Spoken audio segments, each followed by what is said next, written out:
but we can get started now. So we thank you for joining us for this workforce adjustment information session on opting employees. My name is Felipe Godoy. I'm part of the member engagement team here at PIPS. I'm also joined by my colleague, Nell Richardson, as well as Tanya Van Dyke and Dean Tonsik from the National Policy Office. To begin, we'd like to take some time to respectfully acknowledge that our office, located in Ottawa, is on the unceded, unsurrendered territory of the Algonquin Anishinaabe Nation. Before this land was a city, it was and remains a place for the Algonquin Anishinaabe people, whose presence here stretches back over 8,000 years. As settlers, it is our responsibility to educate ourselves on the history of the First Peoples, to learn how to be respectful of their culture, to acknowledge their pain and our part in it. This journey of understanding is uncomfortable, but it's part of discovering our past, and how we continue to benefit from it is the duty to grow and to change in order to want to do better. Working towards change, we can be hopeful that our journey guides us to a peaceful, inclusive, and respectful future, one where we can hope to have done the work required to be seen as guests of this great land and its First Peoples, and to be part of their community. If you have started your journey on learning whose territory you work and live on, we invite you to make an acknowledgement in the Q&A. At the beginning of our webinar, we'd like to provide you with our equity statement, which clearly outlines our expectation for participants. You can please take a moment to review this statement. The link is now in the chat box. As noted, the Professional Institute of the Public Service of Canada strives to create a climate that is respectful, safe, and inclusive, where we all feel welcome and valued, and where we are supported to make our contributions and support others to make theirs. We thank you for being part of this inclusive space. Now let's go over some key information about Zoom. Due to the size of the group, we have muted your computers to ensure we have the best sound quality for everyone participating and for those who will watch later.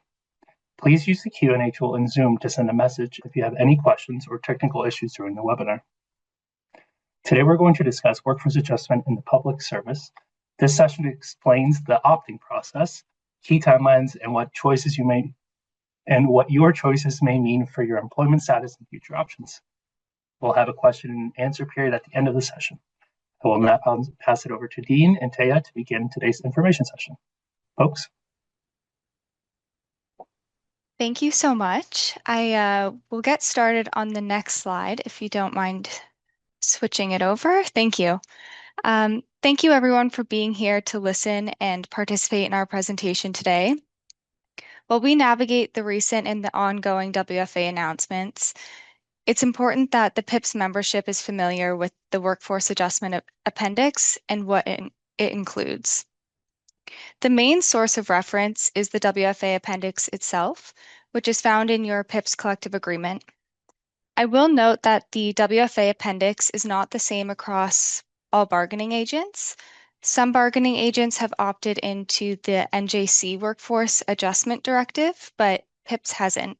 So our presentation is a reflection of the information that's found in the PIPS core groups. So we'll urge you to reference your group's collective agreement when you're looking for specific information.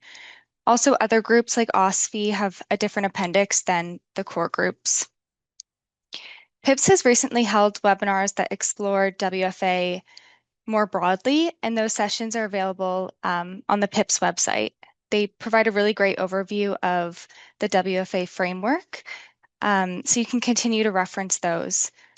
Our focus today is on opting employees. So whether you're currently in opting status and considering your options, or if you've been notified that your services may be affected and you're looking to see what your WFA journey could look like, our hope is that this session will provide you with some clarity on what it means to be an opting employee. Next slide, please. Thank you. When the deputy head determines that the services of an indeterminate employee are no longer required beyond a specific date due to lack of work or discontinuance of a function, they will advise this employee in writing. Oftentimes, and dependent on the specific WFA situation, this decision would come after a notice of your affected status and following a voluntary departure program or a SURLO process if those are required.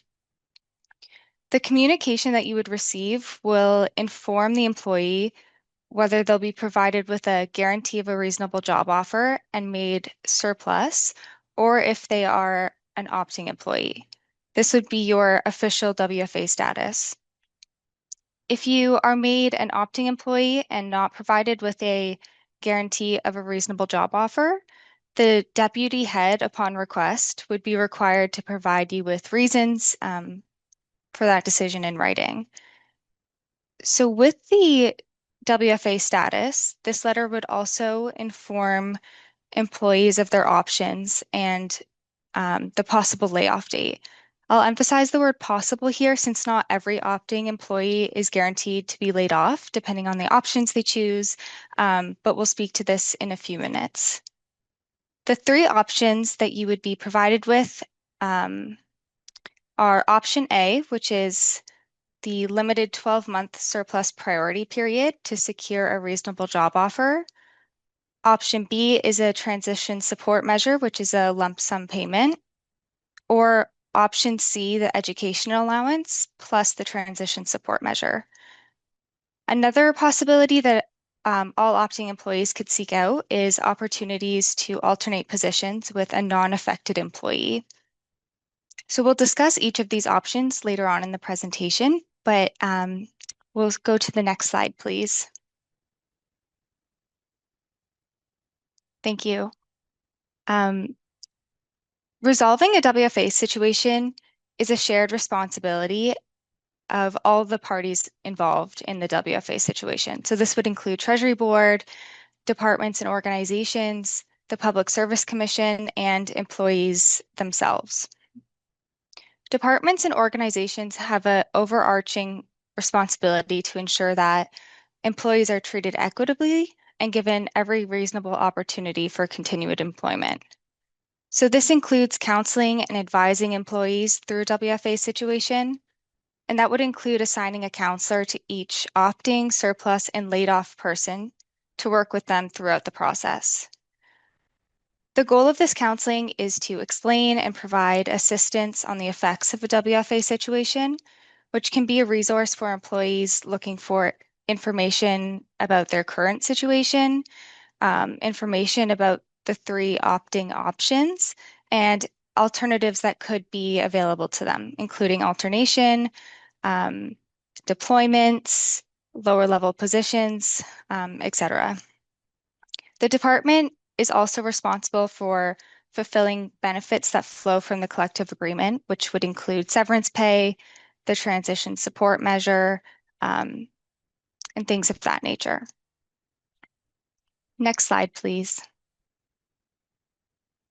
Thank you.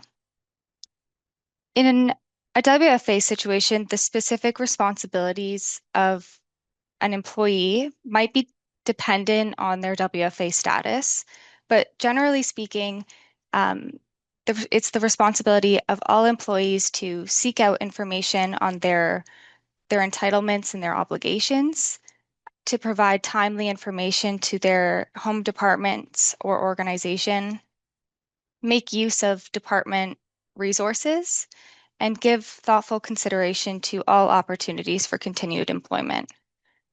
But there are also responsibilities specific to opting employees, which includes considering the opting options, communicating their choice within the opting period, which is 120 days, or submitting an alternation request before the 120-day opting period closes.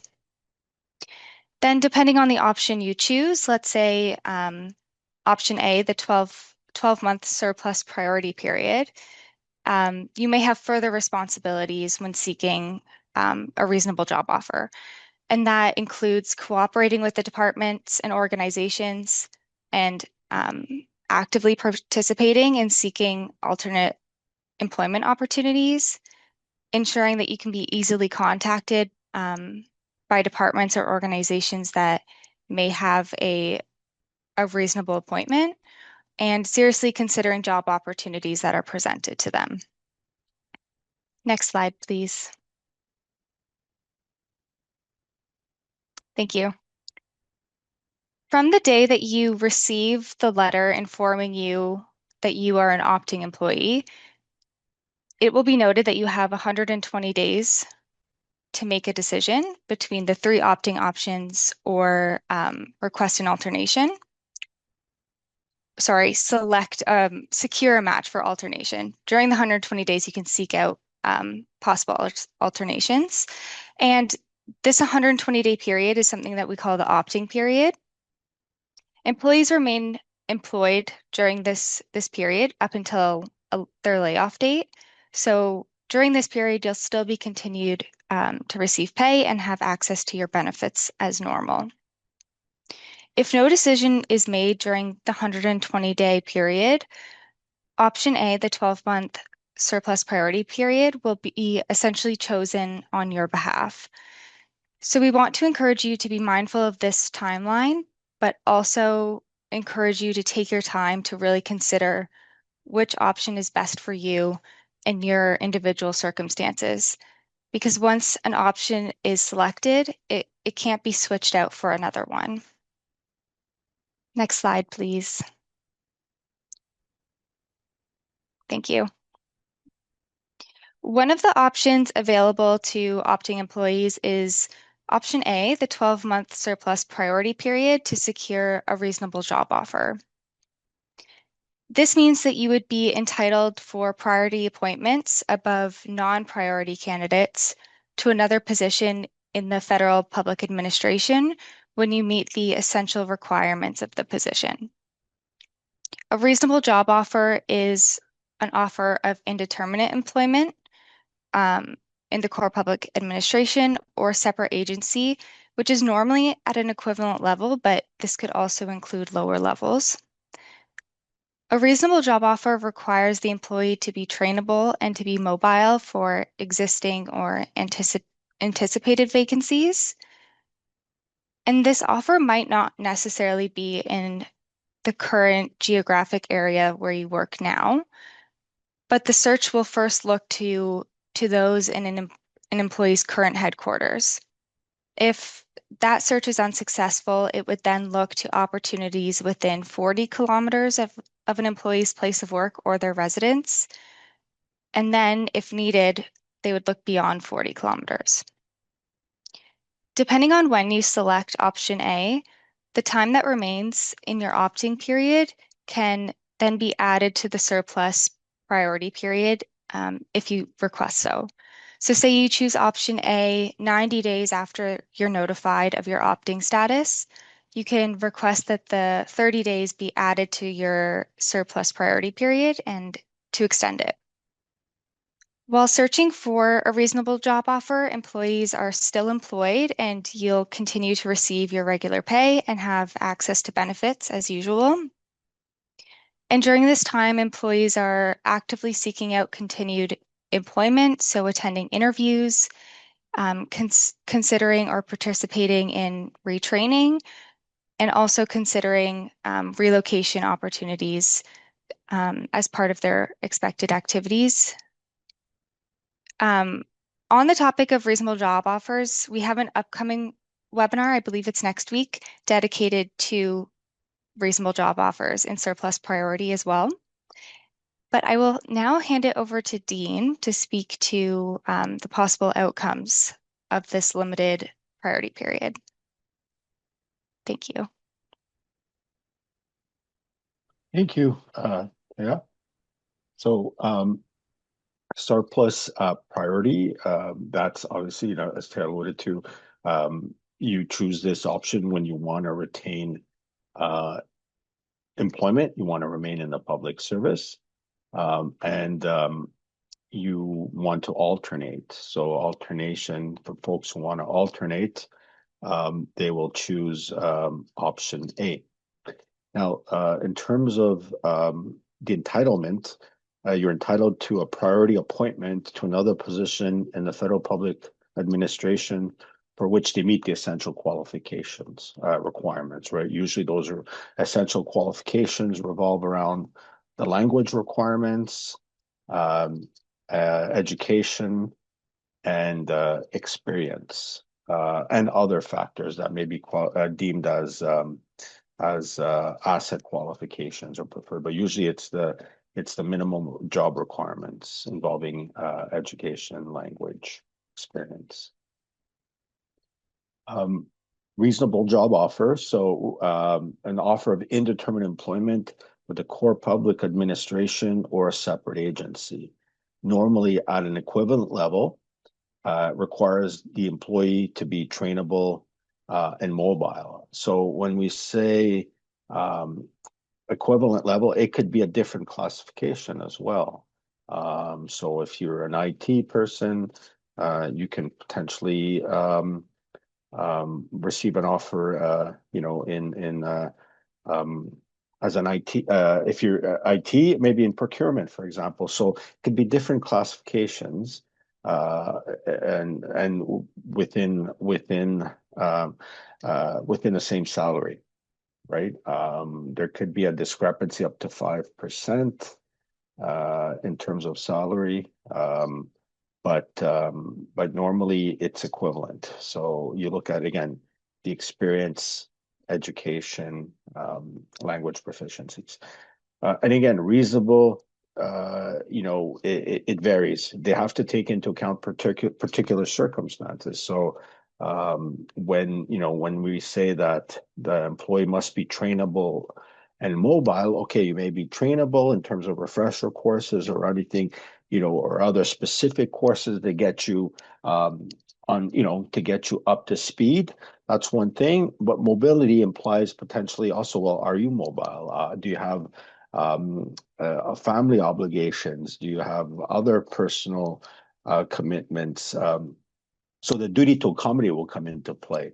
For example, if you're taking care of ailing parents, you may not be, you're trainable, but are you necessarily mobile? So they need to look into account your specific circumstances. Also, maybe you have a disability regarding your mobility and you need an accommodation. So yes, I am willing to relocate, for example, but I have mobility issues. How is the employer going to accommodate these needs, right? So they need to look at it from an individual perspective. It's not just a paper exercise in terms of, okay, well, this person, we look at the position level, we look at your CV, we see, they need to look at personal circumstances. And it's important to raise these personal circumstances. So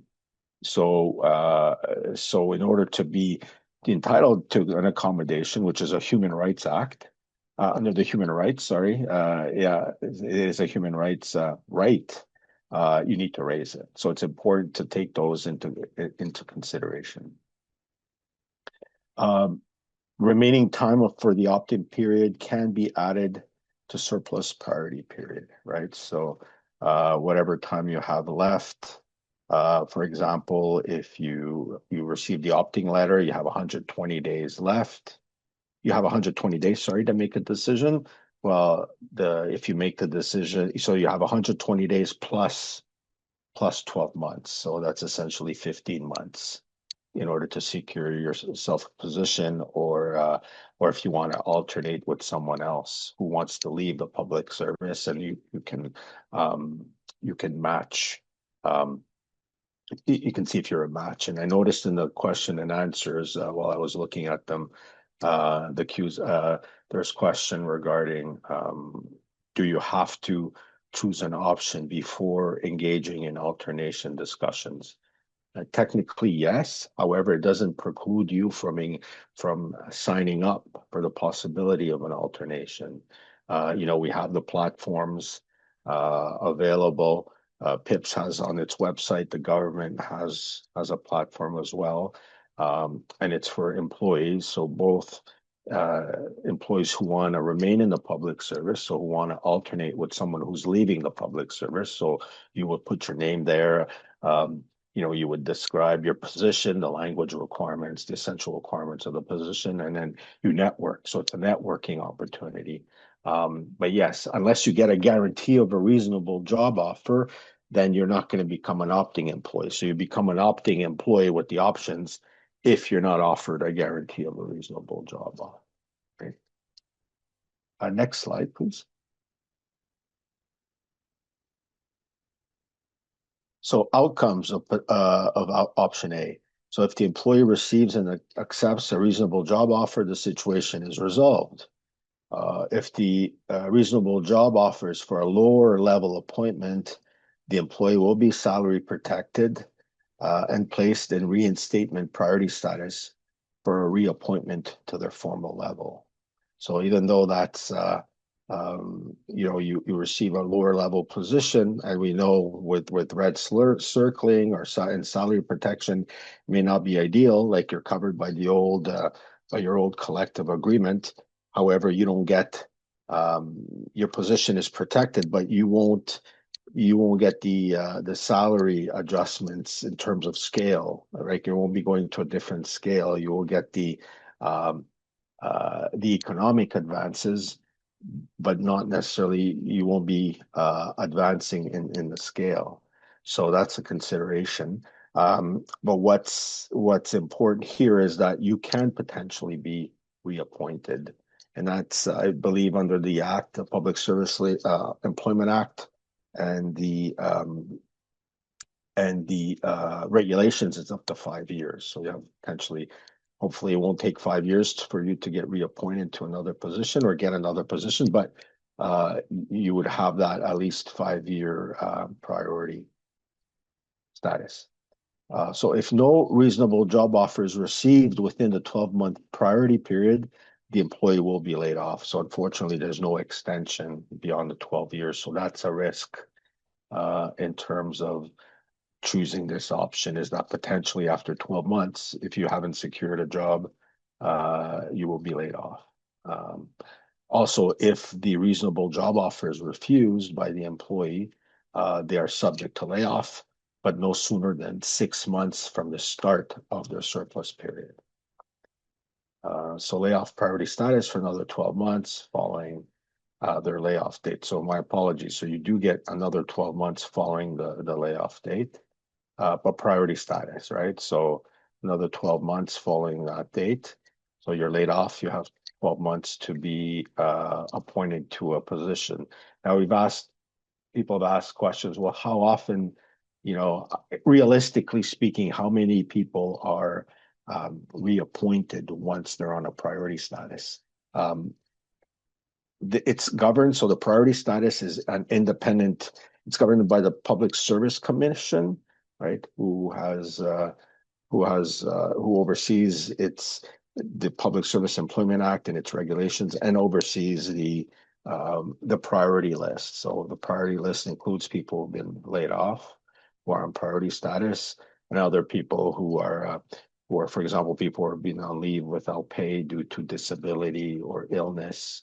And there's a couple other priority appointments. But yes, so essentially, you have 12 more months to secure a job, or you're being placed on the priority list. And people have been appointed from the priority list. So, in the ideal world, prior to every staffing exercise, folks, the management needs to look at the priority list to see, oh, maybe there's someone on that priority list that I'd have to look at first before looking at other candidates. So, legally they have an obligation to do so. Practically speaking, do they do it? Do they not do it? That's, we don't have statistics in that regard, but we encourage folks who, for those who may be laid off, hopefully no one does, but it may inevitably happen. We encourage you to connect with your steward or your labor relations staff representative at PIPS, that they can help you guide you through the process, and help ensure that you are being looked at, and that your name is out there and being proactively being disseminated for appointments. So next slide, please.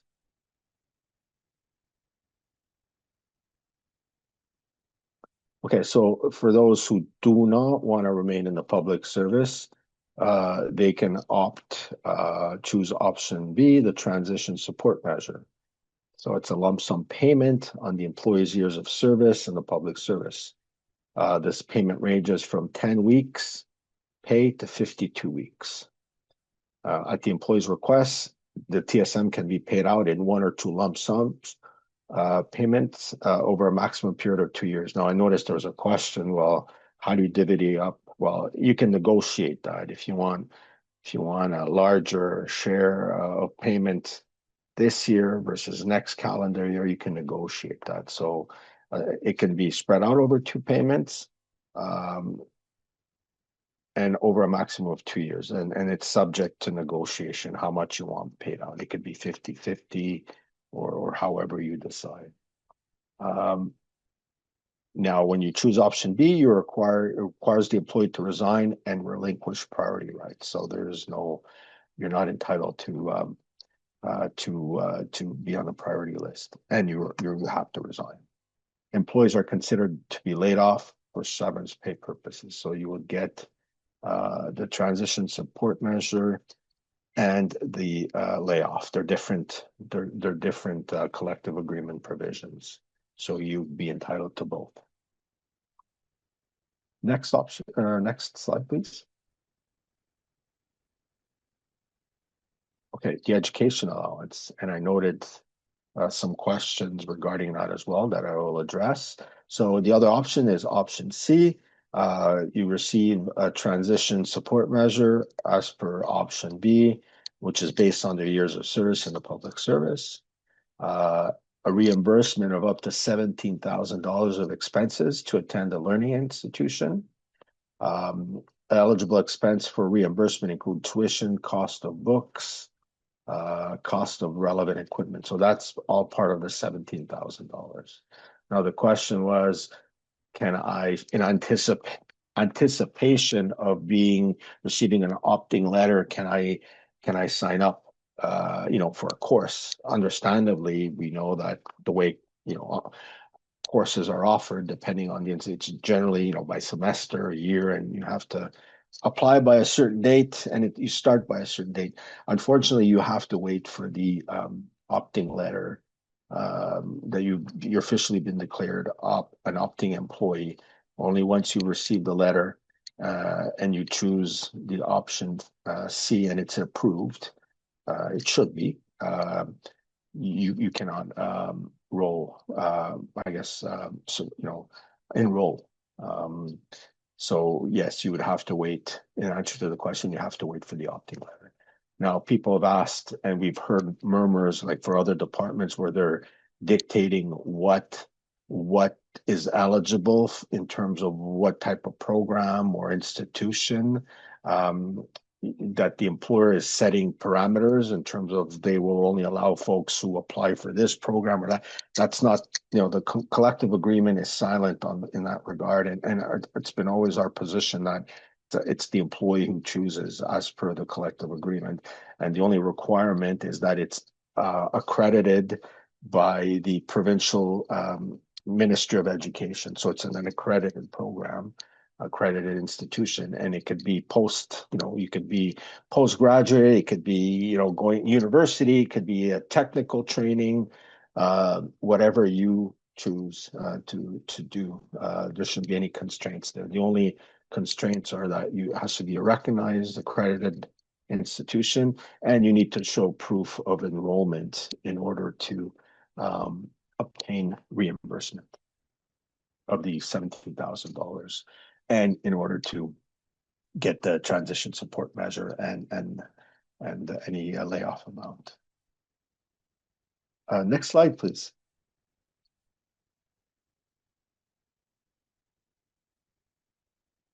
Okay, so there's also another, so there are 2 ways to exercise this option.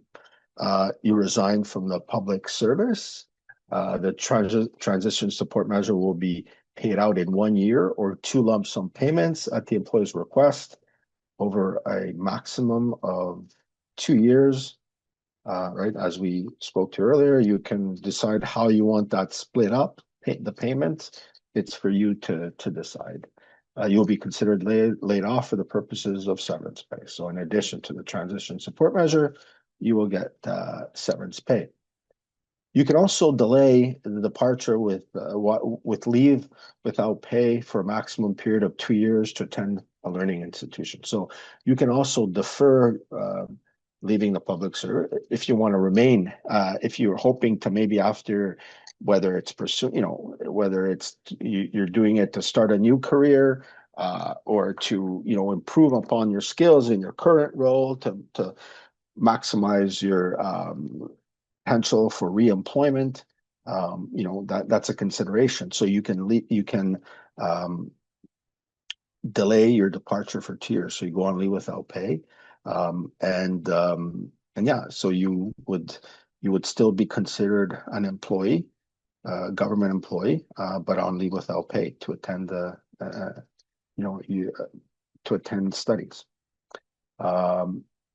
So after 2 years, so you have to requires employee to provide proof of a resignation from the learning institution. No, it should be requires employee to provide proof of registration. So that was an error.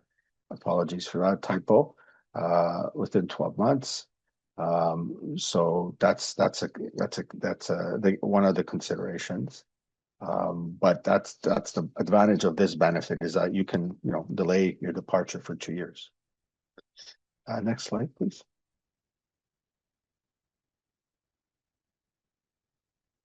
Oh, okay. Well, prior to going into alternation, one other consideration I wanted to mention for the education laws, while you go on leave without pay, what that practically entails, it means that you can opt in the pension plan. That is, you can choose that time to be pensionable.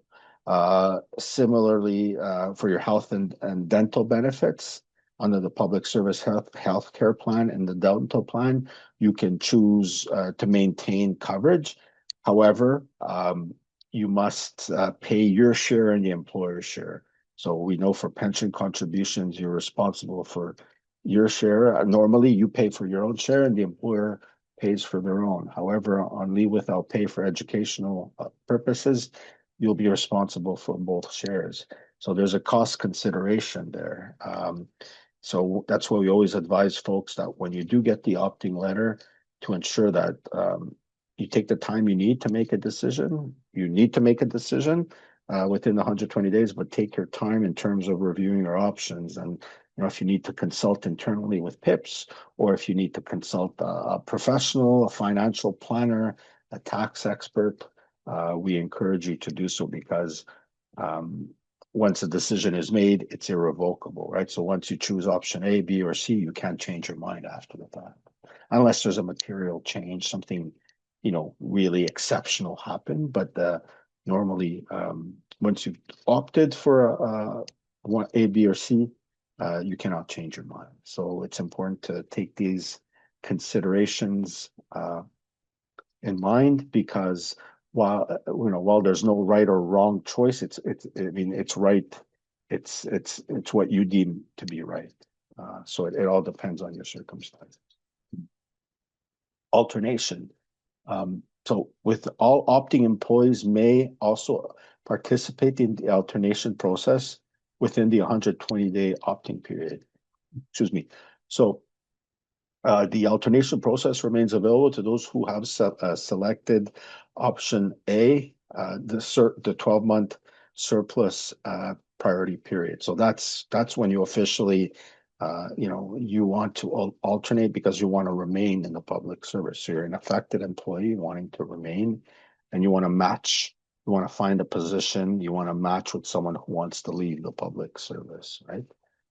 So an alternation occurs when an employee wishes to remain in the public service, exchanges for non-affected employees. So non-affected employees can put their hand up and say, I want to participate in alternation.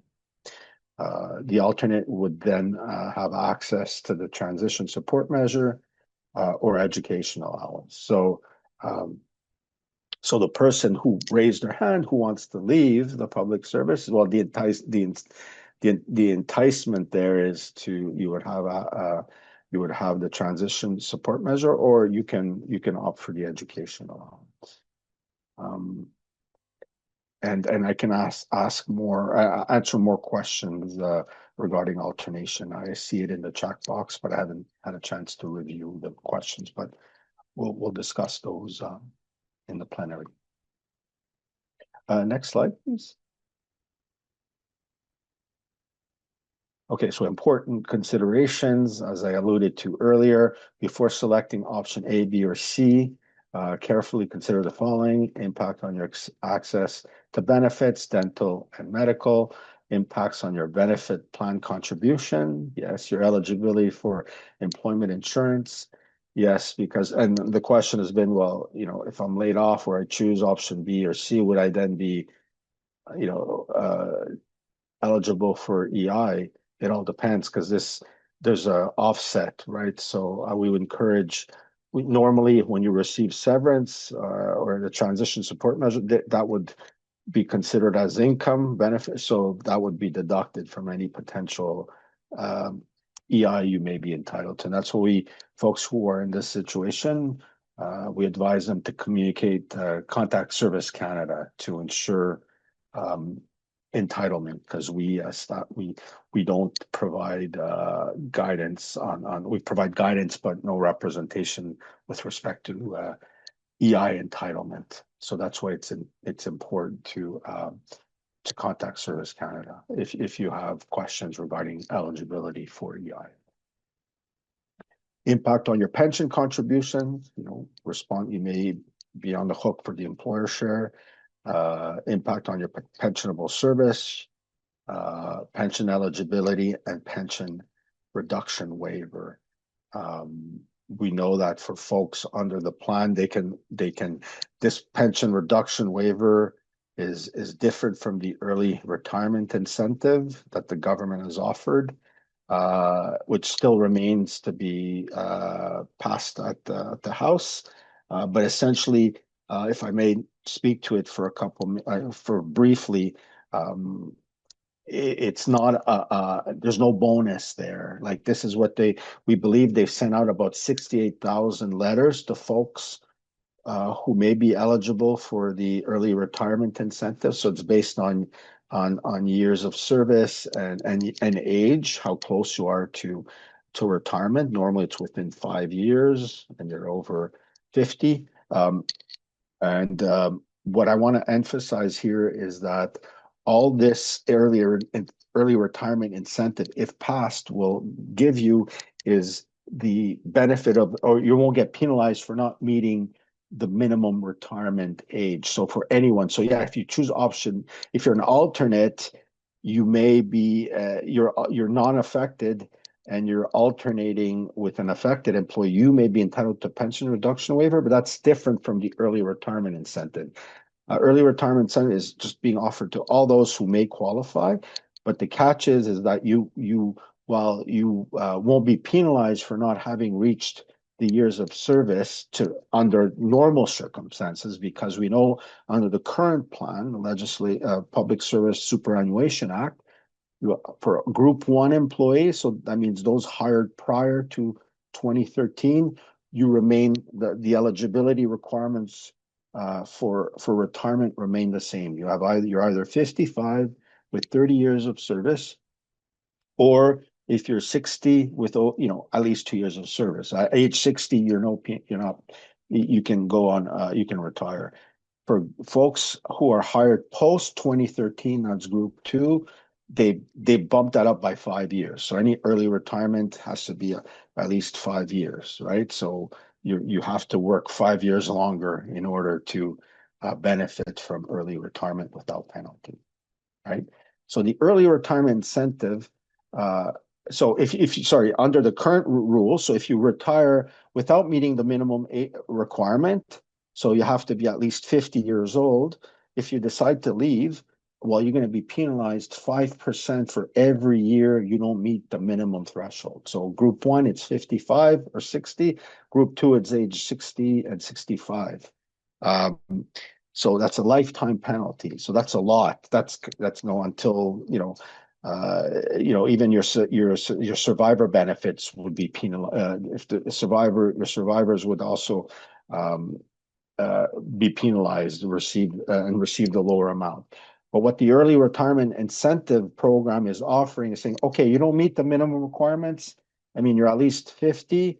That's okay. We look at the years of service. We're not going to penalize you for not meeting the minimum requirements. So let's say, I'm 50 and I have 25 years of service. Under normal circumstances, as a group 1 employee, category 1 employee, I'm 5 years away because it's 55 and 30. So I'm 50 with 25 years.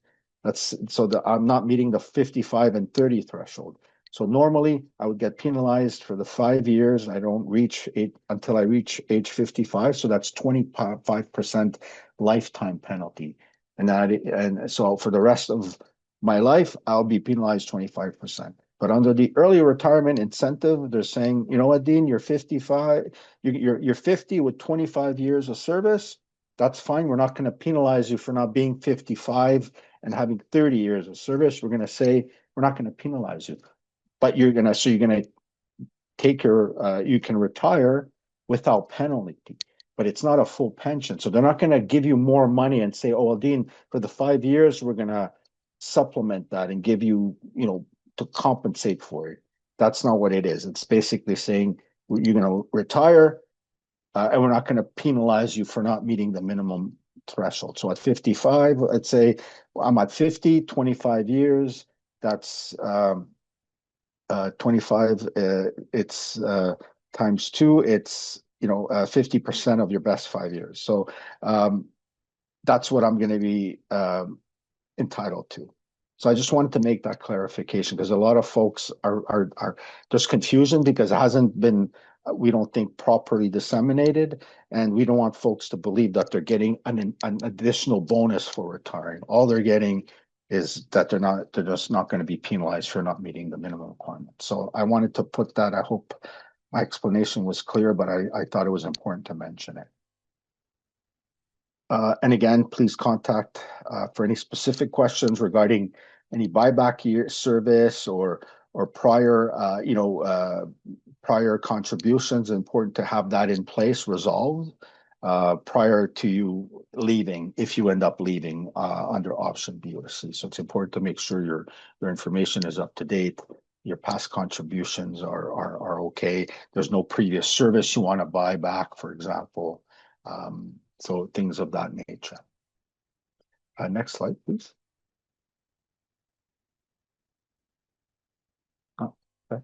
Well, this ends our presentation. I will defer back to Felipe. Yes, thank you so much, Dean, for all the information. We will now take some time to answer any questions that you might have about WFA. Just a quick note, if you would like to ask our panelists a question, please use the Q&A tool located at the bottom of your Zoom screen. We'll do our best to answer your questions now, but if you run out of time or if you think of a question after the webinar, please reach out to your local steward or send us a message through the Ask Us form. The links to those will be in the chat. We'll look to provide all participants with a webinar recording and resources that we mentioned today, so keep an eye out on your email for the following weeks.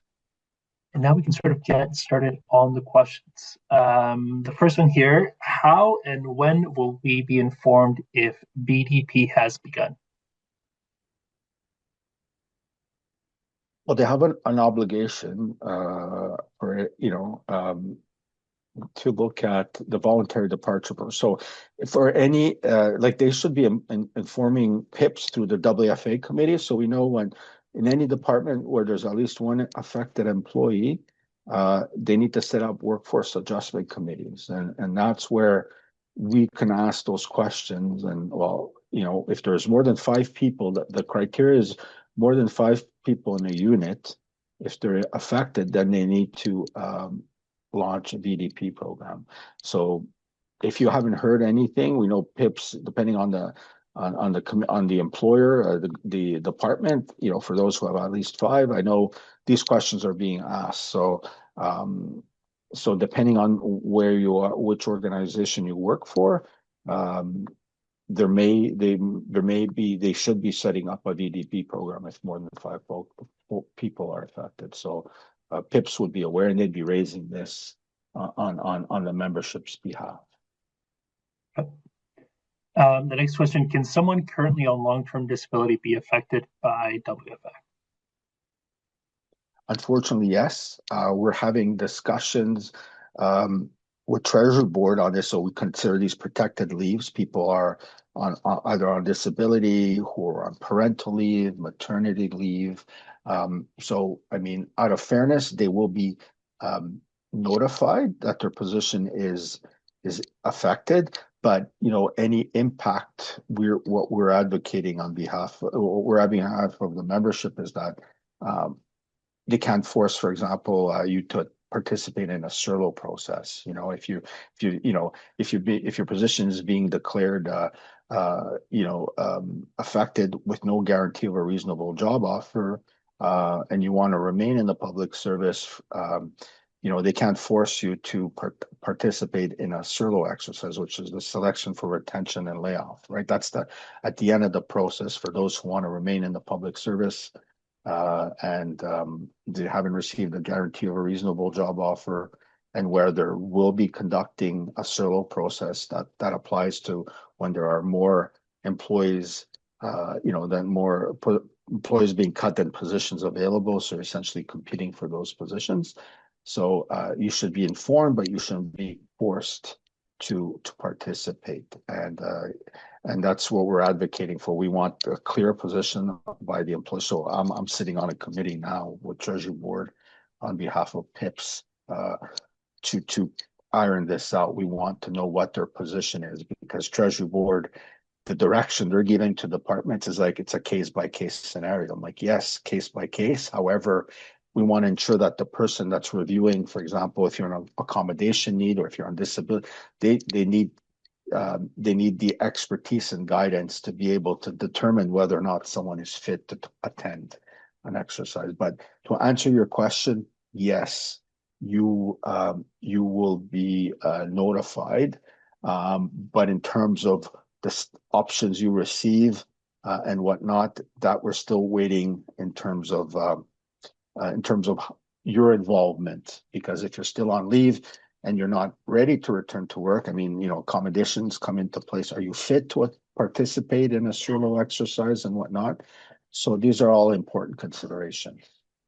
But we'll get more clarity from the Treasury Board, and we're going to make sure to update our presentations and our question and answers. We have several questions about the 120-day period. So if I start my mat leave during opting 128-day period, is there a pause in selecting options?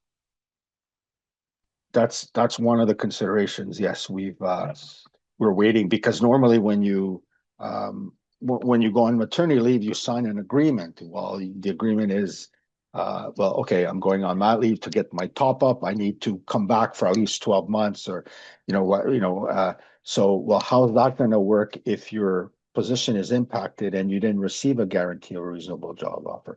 So we're waiting on an answer, an official response from Treasury Board. So your question is timely and important, and we're waiting for clarification from the department. Our position is yes, it should be, because what happens to your top up? Are they going to pay you partially? Are they going to force you to return to work? So these are important considerations, and I don't have a definite answer for you at the moment, but we're waiting to hear from Treasury Board, and then we will react accordingly. Okay.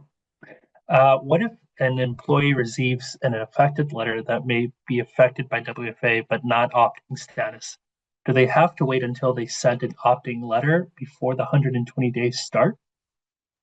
Correct.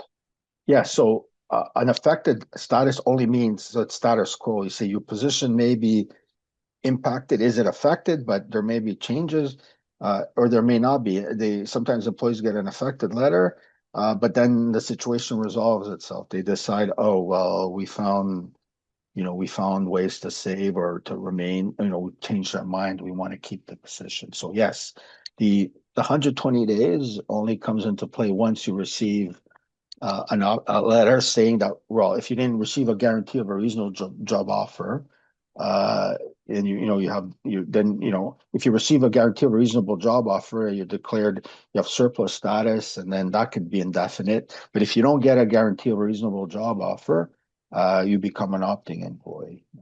So yes, you would have to wait for an official an official letter from your employer stating that you didn't receive a guarantee of reasonable job offer, you're becoming an opting employee. But until then, your affected status can be indeterminate, and it can just be resolved. And like I said, resolve itself. Sorry, and just to follow up, so the next question is sort of tied to that. The 120 days wouldn't begin until they receive that opting letter, basically, right? Correct. Yeah. Okay. After the layoff, are folks eligible for EI benefits?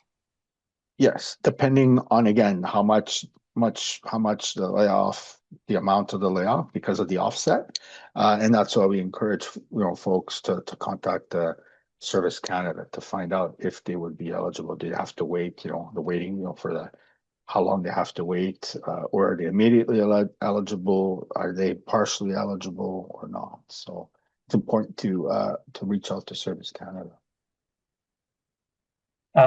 Just someone's looking for confirmation. Alternation is only possible during the 120-day period.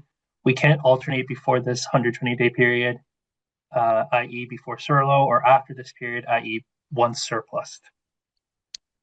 Right. Well, once declared, so you can only alternate. That's once you received the letter indicating that so anytime a non-affected employee can raise their hand and say, I want to leave the public service. So the non-affected can raise it anytime, can do it right now and say, I'm ready. I'm not affected, but affected employees, yes, need to get, that they need to be informed that they're not getting a guarantee or a reasonable job offer, and that they've become, the other option is that, no guarantee of a reasonable job offer, then you have to become an opting employee. And once you become an opting, that's when you can alternate. So you have the 100 within those 120 days. And we know that some departments, and that's where we're getting confirmation, some departments, typically they allow 45 days, but that's subject to, again, depending on the circumstances. So we're trying to get confirmation. How are they going to apply this? And are they going to they should allow sufficient time for the alternation to take place. And, 45 days is a kind of a tight window. We want that extended. It should be within 120 days, right? At least. So, and longer, but once it occurs, once there's a match, I think then the employer, if it's a delayed process, because two candidates can deem themselves to be a match, right? I'm an affected employee. There's a position I'm interested in. And the opting employee, the non-affected employee wants to leave. We meet the criteria. And then you put it in place. And if it's a delay on management, that's on them. You shouldn't be penalized for their delays in processing it. But yes, you can only engage as an affected employee once you receive that letter, claiming that that you're affected and that you become an opting employee without a guarantee of reasonable job offer. The next question on alternation is, how do you recommend we seek an alternation? Do all departments have process to facilitate this, or the employee is on their own to seek out these opportunities? Maybe it's a good time to plug the PIPS alternation platform. Yes, the PIPS alternation platform. It's been set up. The government has one too, but yes, the PIPS alternation platform. I don't know. I'm not completely familiar with it, but I do know that it's, I haven't looked at it, but you put in your name and matching you put your name in, you put your the position title, language requirements, as much detail as possible related to your position, and then you try to find a match with a non-affected employee who wants to leave. And and I understand there's confidentiality, like not everyone can see the names and all that. You only become aware of the other person once you've had discussion, there's a match. So you're not going to just go into the system, as I understand it, and see a bunch of names. You're going to see positions and potential matches. And so it's a networking. That's the networking opportunity there. And I invite you to consult the website that Felipe, he just shared the link. And that will provide you more information.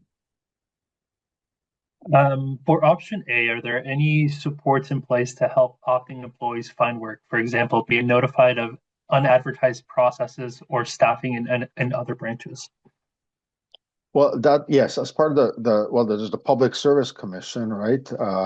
They're supposed to inform departments, and departments should be consulting the list. So you're going to be on a priority list, and that information needs to be consulted by departments. If I choose VDP, do I have to return the MAT benefits?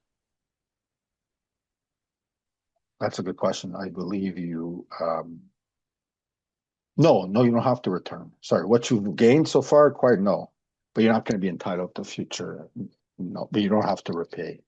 I would argue if you choose the VDP, because there's no position guarantee, so it's the employer's benefit as well. So no, but we're seeking again clarity there for those who are on mat leave and those who are going to go on mat leave or parental leave. How are they going to administer this? So it's a good question. My response is that you shouldn't, but we're going to update this. This is an important question that we need to receive confirmation, and we're going to update our Q&As and our presentations and like. So the leave is an important issue. People who are going on leave, who are currently on leave, if you go on religious leave or on vacation, extended vacation, all the leaves come into play. We're pushing that at the table in our discussions with Treasury Board, and we will definitely keep you up to date. Was there any mention of affected employees being appointed a counselor? And if so, how can they be accessed?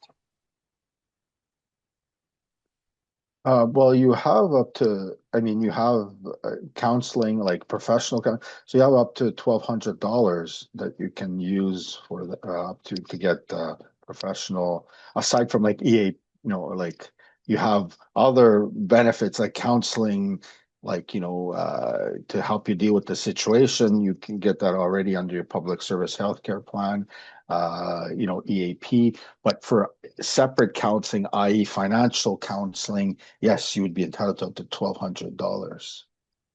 That's also like career counseling too, right? Career counseling too, yeah. Career counseling, financial counseling, tax counseling. Yeah, okay. So that could also, just to clarify, that could also be used for like mental health resources as well, that 1,200, or is it just for like professional development counseling? Because you normally, because you're entitled on the healthcare, I assume if you've exceeded the cap, you can theoretically use it. Because on the healthcare plan, I believe it's at least $3,000. But if you reach that cap, it's 80% of 3,000. I believe that's the maximum for healthcare for mental health. So theoretically, you can, but $120, right? It may limit, you may get entitled to, well, 1,200, sorry. So 1,200 in a few sessions, yes. You could theoretically use it. And I'll have this as the last question. Are employees considered opting only after being declared surplus with no GRJO, i.e. they're also officially opting with 120 days of making a choice options if they choose VDP? Right. Yes, and the VDP. So yes, so if you don't if you're not declared surplus with a guarantee of a reasonable job offer, if they're informing you that, then the next, then the only option after that is the 3 options, and then depending again on the organization, if there's at least 5 employees then you should be entitled to participate in the VDP. Yes, within the 120 days. So you'd have to select option B or C. If you select option A, then you would well, yeah, you would, yeah, sorry, for you would have entitlement to all three, sorry, even as option A. But if you choose option B or C, then you're not eligible. So yes, you have to get the notification informing you you're not getting a guarantee or reasonable job offer, and your organization has at least 5 affected employees. The VDP program should be set up, and that you should be allowed to participate. Okay, great. Well, thank you so much, everyone, for your questions today. If we did not get to your question or you think one after the webinar, please take a moment to review our WFA webpage, which includes comprehensive FAQs. They're divided up by topic as well. Reach out to your local steward or contact us using the Ask Us form. The links will be in the chat shortly. I just want to thank Dean and Taya again for being with us today. Thank you to Niall behind the scenes. Once again, we'll include the links to the available WFA resources in the chat, find our webpage, our up-to-date FAQs. Keep an eye out on your inbox for invitations for upcoming WFA webinars. I think next week we'll be focusing on alternation and surplus. And thank you, everyone. Hope you have a great rest of your day. Thanks, folks. Thank you.